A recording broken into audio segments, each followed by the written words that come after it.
ఆంధ్రప్రదేశ్ ముఖ్యమంత్రి వైఎస్ జగన్మోహన్ రెడ్డి అధికారంలోకి రాకముందు చేసిన వాగ్దానాలను ప్రత్తిపాడు పట్టణంలో అంగన్వాడీ టీచర్లు ఆయాలు చేస్తున్న నిరాహార దీక్షకు సాంఘీభావం తెలియజేసిన ప్రత్తిపాడు నియోజకవర్గం జనసేన పార్టీ ఇన్ఛార్జి వరపుల తమ్మయ్య బాబు ఇప్పటికైనా కళ్ళు తెరిచి అంగన్వాడీ టీచర్లకు ఆయాలకు హామీ నెరవేర్చాలని, కనీస వేతనం చెల్లిస్తామని ఇప్పటి వరకు చెల్లించలేదని, తెలంగాణ కన్నా ఎక్కువ జీతం ఇస్తామని ఆఖరికి ఆ వాగ్దానం కూడా నెరవేర్చలేదని, ప్రతి ఒక్క వాగ్దానాన్ని తూచా తప్పకుండా నెరవేర్చాలని జనసేన పార్టీ తరఫున డిమాండ్ చేస్తూ అంగన్వాడీ టీచర్లకు ఆయాలకు వారు చేస్తున్న దీక్షకు సంపూర్ణ మద్దతు తెలియజేస్తున్నామని వరుపుల తమ్మయ్య బాబు పేర్కొన్నారు. ఈ అంగన్వాడీ సెంటర్లో ఆ పిల్లల యొక్క ఆలనా పాలన చూస్తూ ఇచ్చేస్తున్నటువంటి మా న్యాయమైన కోరిక, మేము కూడా మా కుటుంబంలో సంతోషాలు చూడాలి, మాకు న్యాయమైన జీతాలు ఇవ్వండి, న్యాయంగా మాకు మిగిలిన అందరి ఉద్యోగస్తుల్లాగే గ్రాట్యుటీ, పెన్షన్ ఇవన్నీ కూడా కలగజేయండి అని చెప్పేసి మీరు చేస్తున్నటువంటి ఈ న్యాయపరమైన ఈ ఆందోళనకు ఖచ్చితంగా ప్రతి ఒక్కరు కూడా మద్దతు ఇవ్వాల్సినటువంటి పరిస్థితి. అందులో భాగంగానే మరి జనసేన పార్టీ తరఫున మేము ఇక్కడికి ఈ రోజు రావడం జరిగింది. గతంలో కూడా ఇదే స్థలంలో ఇక్కడే మనం ఒక రోజు ఆందోళన చేపట్టినప్పుడు మేము వచ్చి మద్దతు తెలియజేయడం కూడా జరిగింది. మరి యొక్క జగన్మోహన్ రెడ్డి గారు ఆ రోజు ఎన్నికల్లో ఆయన చెప్పినటువంటి అన్ని కూడా అబద్దాలే. అబద్దాల చక్రవర్తి బిరుదించిన ఈయనకు తప్పు లేదు. మీ యొక్క అంగన్వాడీ సోదరిమణులను అందరినీ కూడా మోసం చేసి, నేను అధికారంలోకి వస్తే మిమ్మల్ని అంతలో ఎక్కిస్తాను, మీకు అన్ని రకాలుగా అన్ని కార్యక్రమాలు చూస్తాను, జీతాలు పెంచుతాం, పెన్షన్, గ్రాట్యుటీ అన్నిటి కూడా ఈ ప్రభుత్వ ఉద్యోగస్తుల్లాగే అన్ని మీకు కలగజేస్తానని చెప్పి మాయమాటలు చెప్పి మీ అందరి అభిమానం పొంది, మీ అందరి ఓట్లు పొంది మరి ఆయన అధికారంలోకి వచ్చి ఇంకా 4 సంవత్సరాల 8 నెలలు, సుమారు 9 నెలలు కూడా అయిపోయిన పరిస్థితి. ఇంకా 2-3 నెలల్లో వచ్చేటువంటి పరిస్థితి. ఇప్పుడు కూడా ఆయనకు మీ మీద జాలి కలగలేదంటే చాలా దారుణమైన విషయం. ఎన్నికల తాయిలాలు పంచిపెట్టడం మొదలుపెట్టాడు జగన్మోహన్ రెడ్డి గారు. పెన్షన్ 3,000 చేశాడు. అలాగే ఆరోగ్యశ్రీని 5 లక్షలు 25 లక్షలు చేశాడు. ఇదంతా ఆన్ పేపర్ కాబట్టి వాళ్ళందరినీ కూడా ఈ యొక్క ఎన్నికల్లో మరొక మారు మోసం చేయడానికి తయారైన ఈ జగన్మోహన్ రెడ్డి నిజంగా కష్టపడి ఆయాలుగా మీరు, టీచర్స్ గా మీరు ఆ సెంటర్స్ లో ఉన్నటువంటి చిన్నారులను మీరు చూసేటువంటి పరిస్థితి, తల్లి ఇంటి దగ్గర తయారు చేసి పంపించేస్తుంది. తర్వాత ఆ పిల్లలు బయటకు వెళ్లే వరకు కూడా మీరు వాళ్ళ బాధ్యత చేపట్టి వాళ్లకు ఏం కావాలో మీరు చూసి వాళ్ళందరినీ కూడా పెంచేటువంటి పాత్ర పోషిస్తున్న మీకు మీ న్యాయమైన కోరికలు తీర్చడానికి ఈయనకి మనసు రావటం లేదు. ఇది చాలా దారుణమైన విషయం.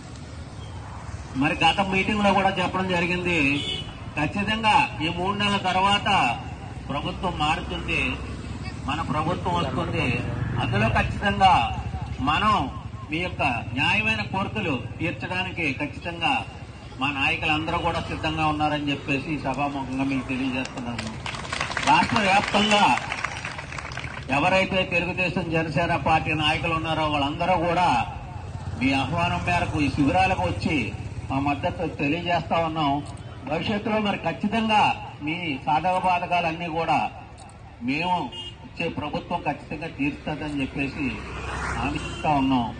మరి మీకు ఈ జగన్మోహన్ రెడ్డి గారు కనీస వేతనాలు ఇవ్వలేనటువంటి స్థితిలో ఉందని చెప్తున్నటువంటి ఈ జగన్మోహన్ రెడ్డి గారు మరి గతంలో మరొకసారి చెప్పడం కూడా చేశాడు ఆయన. కానీ రానున్న ప్రభుత్వంలో అటువంటిది లేకుండా ఖచ్చితంగా వచ్చేటి నూతన ముఖ్యమంత్రి ద్వారా మీ యొక్క కార్యక్రమాలన్నీ కూడా తీరుస్తామని చెప్పేసి ఈ సభాముఖంగా హామీ ఇస్తున్నాం. మీకు ఖచ్చితంగా ఈ హామీ ఇవ్వడానికి కారణం కూడా ఈ సమస్యల గురించి మీరు పోరాడతా మీ యొక్క ఎజెండాలో ఒక చిన్న ఇది పెట్టడం జరిగింది. అది చూసి నాకు చాలా సంతోషం వేసింది. పిల్లలకు బలవర్ధకమైన పోషకాహారం ఇవ్వాలని చెప్పేసి మీరు మీ కోరికల్లో కూడా ఒక కోరిక కింద పెట్టారు. చాలా సంతోషం. మీ జీతాల గురించే కాకుండా, మీ కోరికల గురించే కాకుండా పిల్లల సంక్షేమం గురించి కూడా మీరు అడుగుతున్నారంటే నిజంగా మీరు తల్లి పాత్ర పోషిస్తా ఉన్నట్టు.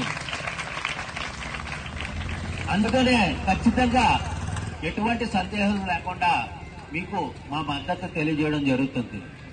కాబట్టి మీరు మన కోరికలు ఈ రోజున నిన్న కొత్త సత్యనారాయణ గారు చెప్పడం జరిగింది. ఏవో అందులో 2-3 కోరికలు ఏదో లేదనిపించేసి ఇలాగే మిమ్మల్ని నీరుగా చేసే విధంగా కూడా ప్రతి ప్రభుత్వం ఇదే విధంగా చేస్తుంది ఆందోళన జరిగినప్పుడు. కానీ మన న్యాయమైన కోరికలు, మన యొక్క సాధక మార్గాలు తీర్చే విధంగా ఏదైతే పక్క రాష్ట్రంలో తెలంగాణ రాష్ట్రంలో ఇస్తున్నటువంటి 13,600 రూపాయలు ఇస్తున్నారు, దాని మీద ఒక 1,000 రూపాయలు అంటే 15,000 రూపాయలు ఇమ్మని చెప్పేసి కోరుకుంటూ మీరు చేస్తున్నటువంటి ఏదైతే ఈ దీక్షతో ఇది ఖచ్చితంగా నిజమైంది. 18,000 అండి.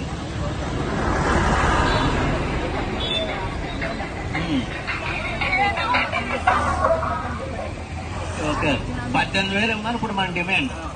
నిజంగా సుప్రీంకోర్టు అలాగే కార్మిక సంఘాల పరిధిలో ఉన్నటువంటి న్యాయస్థానాల్లో కూడా ఈ యొక్క ఏదైతే డైలీ లేబర్ వేజెస్ ఉందో దాని ప్రకారం చూసినా మనకి ఈ 18,000 కూడా తక్కువే.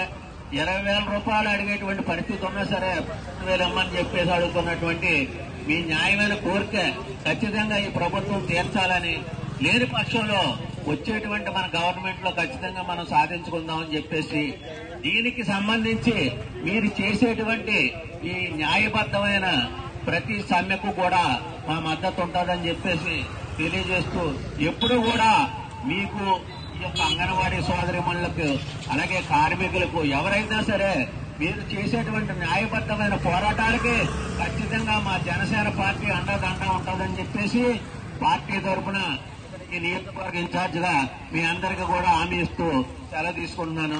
జై హింద్.